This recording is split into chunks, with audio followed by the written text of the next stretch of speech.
how can you be sure that it was actually P. Diddy? Because I was standing by the front door. I watched the entire thing out. I had no reason to believe that it would escalate to a shooting.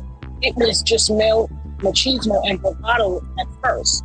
A lot of pushing and shoving, raised voices, hands, but then I saw them reach in their waist and draw from their hips. If they did ballistic tests and Puff had gunpowder on him, why didn't the police go through with charging him? Tanya Rubin has not begun to see reparations for what happened to her life.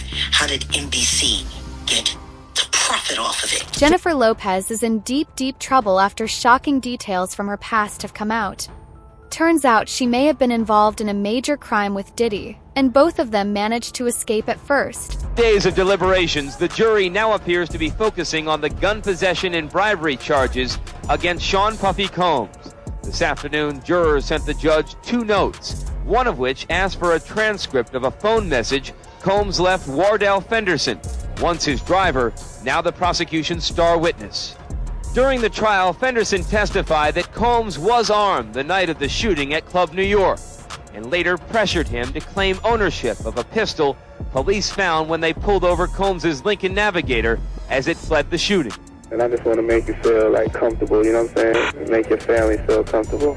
What exactly Combs meant by that is in dispute, but the prosecution claims the rapper offered Fenderson $50,000 or a diamond ring to take the rap for the gun.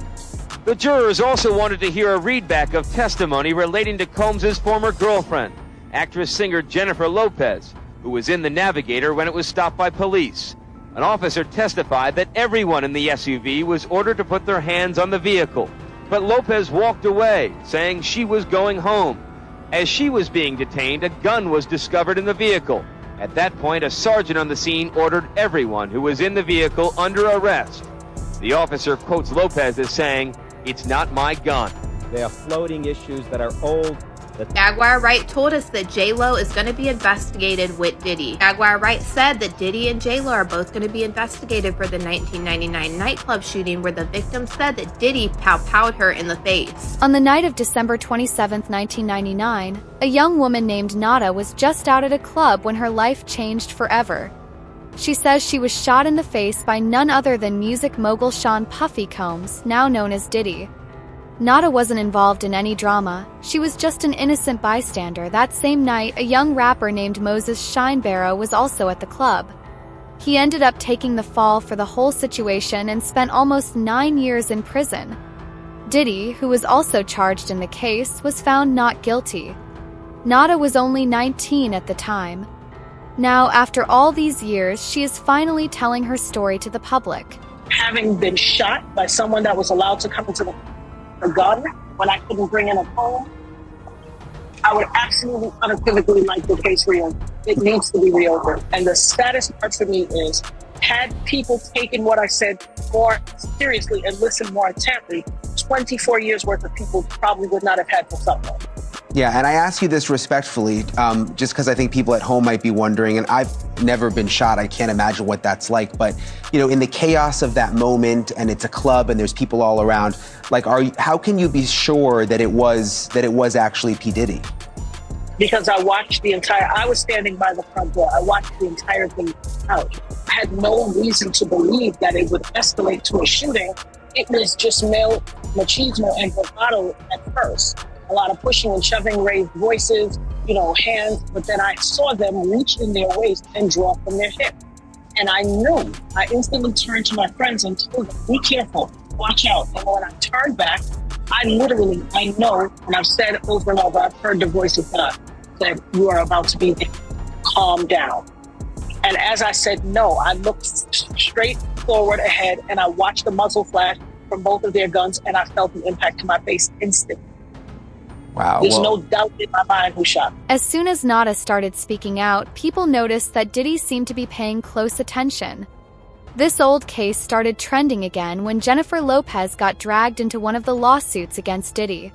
Some people are now saying she helped cover up the crime in 1999 and may have even helped get rid of the gun. The theory is that Diddy and J-Lo pinned the blame on Shine to protect themselves. What really happened with J-Lo, Shine, and Diddy, it became an episode for Law & Order SVU.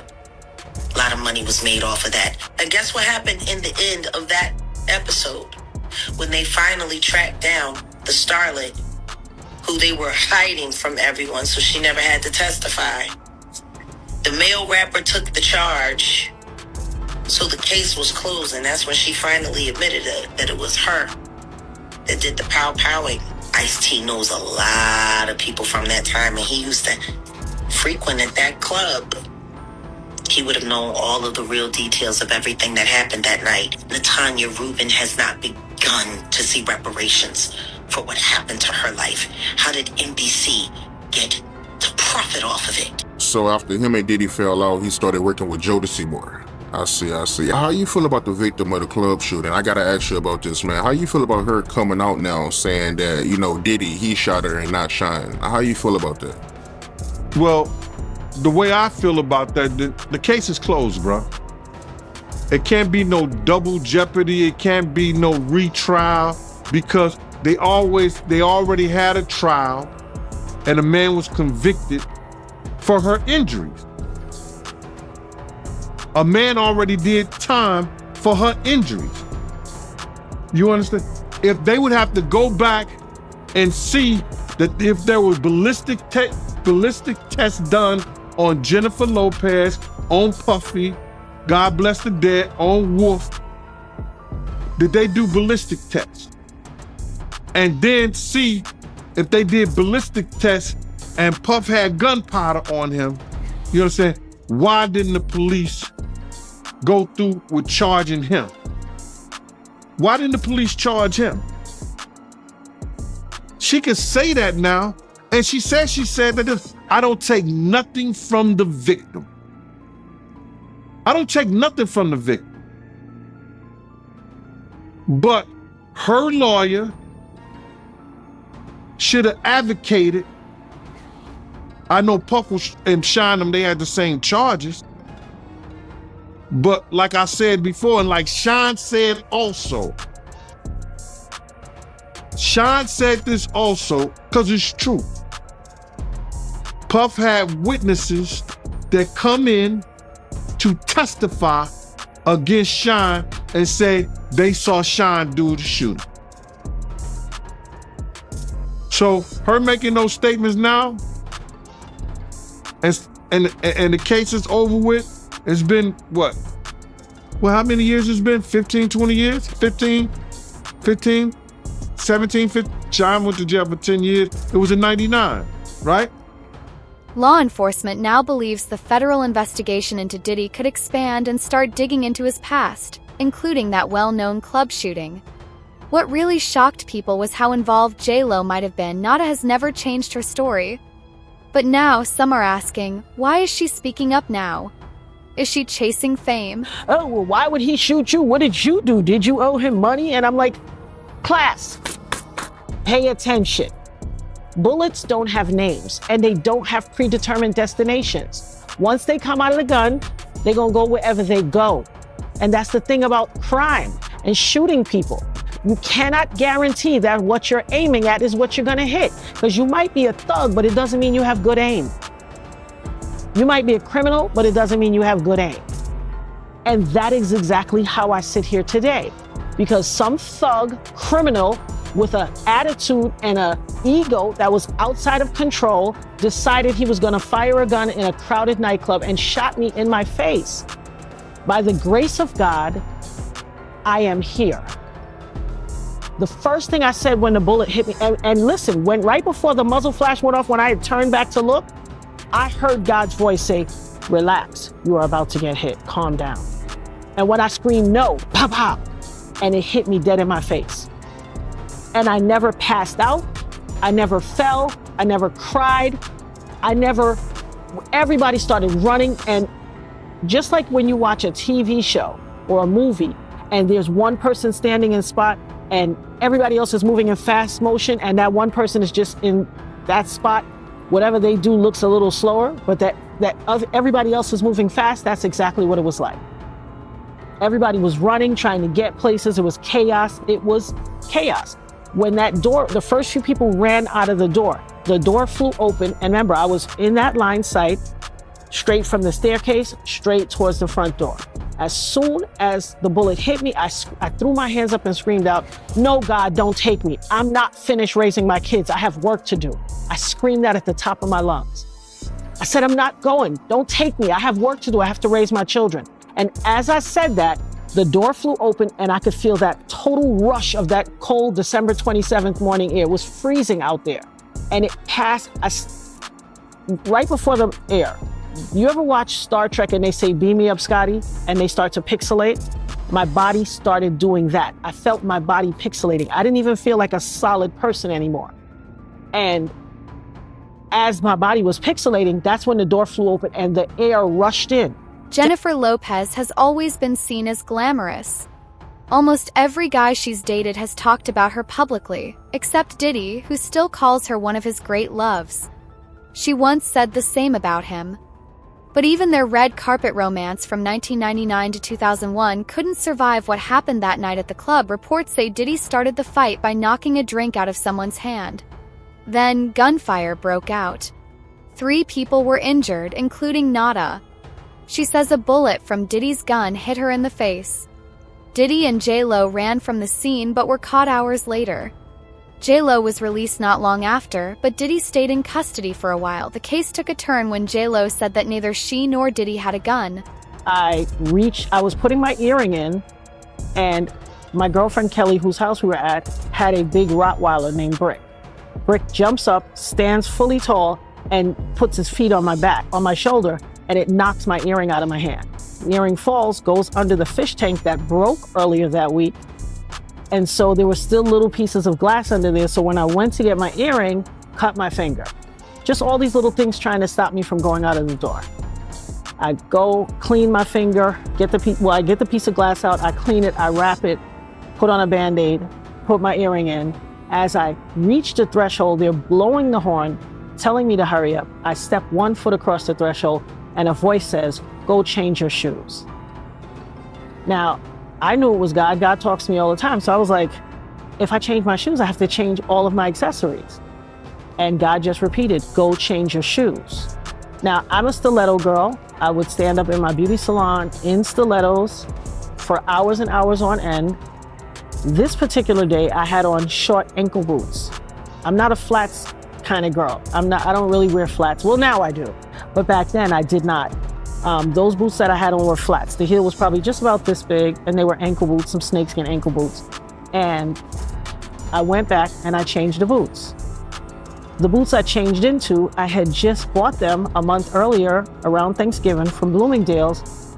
And there's a story behind it, but what I had a girlfriend named Pat, whose sons were like the neighborhood guys that watch your back and all of that, and kind of they're on the block. She asked me for a favor.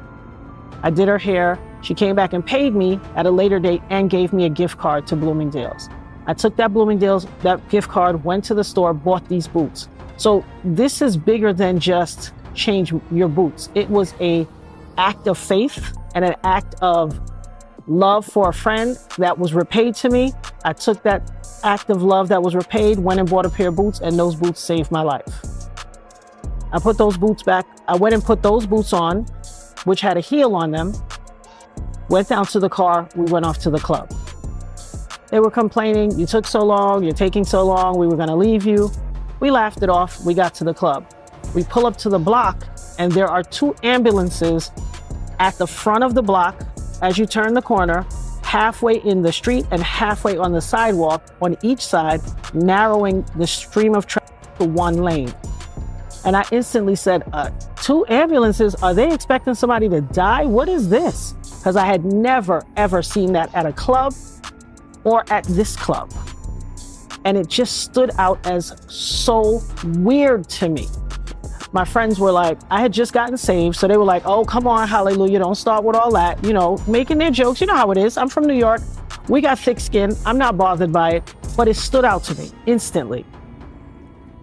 It was a very cold day, so when we got to the front of the club, there were lots of people outside. Now, people are asking if she lied back then to protect Diddy, and if that was her biggest mistake. Shine, the young rapper who took the blame, now says he was only defending Diddy, and in return, Diddy let him take the fall. Did Puff ruin his life? Yeah, because Puff helped the prosecutor put Shine behind bars by getting the witnesses and giving them to the prosecutor so Shine could have that fall. I was defending him and he turned around and called witnesses to testify against me, and he pretty much sent me to prison. That is the context by which you must always describe that relationship. Yes, I forgave, I moved on, but let us not pretend as if I was in Miami for Thanksgiving. This is someone who destroyed my life. Jennifer Lopez could be in real trouble if these old stories turn out to be true. She insisted Diddy had no gun, but people are now wondering why she's still so close to him. Some believe Diddy has something on her, some secret that keeps her loyal. There are rumors that during the FBI raid on Diddy's house, they found videos of J-Lo doing this and J-Lo doing that. One theory even suggests that Ben Affleck, J-Lo's husband, was shown those tapes, and that they caused major issues in their marriage. Reggie Brown also claimed there was an adult tape of J-Lo that could have been made public at the time. In about 99-2000, Death Row started to announce that they were going to put out a Jennifer Lopez adult tape. Can you tell me about how you guys obtained it, what it was, and why it never came out? Yeah. Ooh, that's a story. So, there's definitely a tape out there. Definitely. So, of course, y'all know Suge was in jail. And as the groupie would say, Michelet was in charge. Okay. I ain't never claimed to be the president, so that's who should put in some paperwork in a deposition or something that obvious must.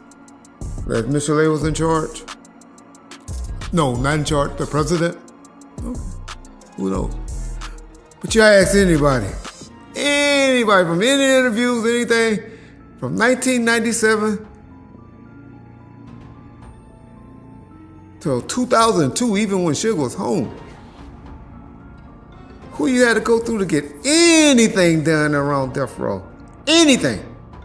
I mean, Suge Knight, personally, from his mama, sisters, his women, Sharitha Knight, anything from Suge Knight, David Kenner, any artist, anybody. Who did you go through? Who did you call? Who was the point of contact? Call Reggie. Even if you call the office, you call Roy. Who Roy gonna call? Reggie. Reggie would even decide from Roy if to put Suge on the phone with that person. And Suge would call me before he called that person. What that person want, Reggie? I don't care who it was. Any of those persons not just name. It's just a theory, but some people believe Ben Affleck may have left J-Lo to avoid being dragged into all the drama. Ben is known for keeping his personal life private. He doesn't like attention. J-Lo, on the other hand, seems to thrive in it. J-Lo is just, I don't know. Every man she's been with has said the same thing, except for Diddy. Diddy's the only one that said she was a great girlfriend and how he wish he hadn't messed it up. Nah. How is that the only man in her life that had regrets about their relationship, but everybody else ran for the hills? Like, it's not nobody noticing that. That everybody else that's left her, oh, she was too this, she was this, she was that. But Diddy said she was perfect. Maybe she was meant for a medal. What happens if you're only perfect for the devil? God. What the f does that make you? Damn. Look at poor Jen and Ben. Poor Jen and Ben. And Jen is... She really thought she was going to make that story work. She was going to get her little white Irish Catholic boy, and she was going to be happily ever after. And him and all of his white friends, and they were going to make... They was going to be the Rat Pack with him. It was going to be great. Even Gwyneth Paltrow don't like her. There's a you know they want her out of the Hamptons. She bringing too much of the block to the porch. This is what it is. Mm-hmm. This is what it is. No, what it is she is the perfect example of what happens when you don't want to be yourself. She can't sing, but they got her a microphone and let her pretend. So let me She ask. was an okay actress, but you know, she was good at acting. She'd been doing that all her life.